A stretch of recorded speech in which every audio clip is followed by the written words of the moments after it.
നമസ്കാരം. പഹൽഗാമിനെ രക്തക്കളമാക്കി 26 നിരപരാധികളെ കൊന്നൊടുക്കിയ കൊടും ഭീകരരുടെ ചിത്രം അന്വേഷണ സംഘം പുറത്തുവിട്ടത് 24 മണിക്കൂർ തികയുന്നതിന് മുമ്പാണ്. 3 ഭീകരരുടെ രേഖാചിത്രം ആദ്യം പുറത്തുവിട്ടു. പിന്നാലെ 4 ഭീകരരുടെ യഥാർത്ഥ ഫോട്ടോയും പുറത്തുവിട്ടു.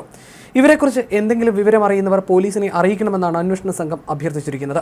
2 പ്രദേശവാസികളടക്കം 6 ഭീകരരാണ് വിനോദസഞ്ചാരികൾക്ക് നേരെ വെടിയുതിർത്തതെന്നാണ് വിവരം. കൂട്ടക്കൊലയ്ക്ക് ശേഷം രക്ഷപ്പെട്ട ഭീകരർക്കായി തെരച്ചിൽ ഊർജിതമാക്കിയിരിക്കുകയാണ് പോലീസ്. പഹൽഗാം, ബൈസരൻ, അനന്ത്നാഗ് എന്നീ മേഖലകളിൽ വിശദമായ പരിശോധന നടക്കുകയാണ്. പഹൽഗാം ഭീകരാക്രമണത്തിൽ പങ്കാളികളായ 4 ഭീകരരുടെ ചിത്രങ്ങളാണ് സുരക്ഷാ ഏജൻസികൾ പുറത്തുവിട്ടത്. 4 ഭീകരരും ആയുധങ്ങളും ഏന്തി നിൽക്കുന്ന ചിത്രങ്ങളാണ് പുറത്തു വന്നത്. പഹൽഗാം ഭീകരാക്രമണത്തിൽ ഇവർ 4 പേർക്കും നേരിട്ട് പങ്കുള്ളതായിട്ടാണ് റിപ്പോർട്ടുകളിൽ പറയുന്നത്. ഭീകര സംഘടനയായ ലഷ്കർ ഇ തൊയ്ബയുമായി ബന്ധമുള്ളവരാണിവർ. ആസിഫ് ഫൗജി, സുലൈമാൻ ഷാ, അബു തൽഹ എന്നിങ്ങനെയാണ് ഇതിൽ 3 ആളുകളുടെ പേരുകളെന്നും ഔദ്യോഗിക വൃത്തങ്ങളെ ഉദ്ധരിച്ച് ദേശീയ മാധ്യമങ്ങൾ റിപ്പോർട്ട് ചെയ്യുന്നു. ദി റെസിസ്റ്റൻസ് ഫ്രണ്ട് എന്ന ഭീകര സംഘടനയാണ് പഹൽഗാം ഭീകരാക്രമണത്തിന്റെ ഉത്തരവാദിത്തം ഏറ്റെടുത്തിരിക്കുന്നത്. ഇത് പാക് ഭീകര സംഘടനയായ ലഷ്കർ ഇ തൊയ്ബയുടെ പിന്തുണയുള്ള ഭീകര സംഘടനയാണ്.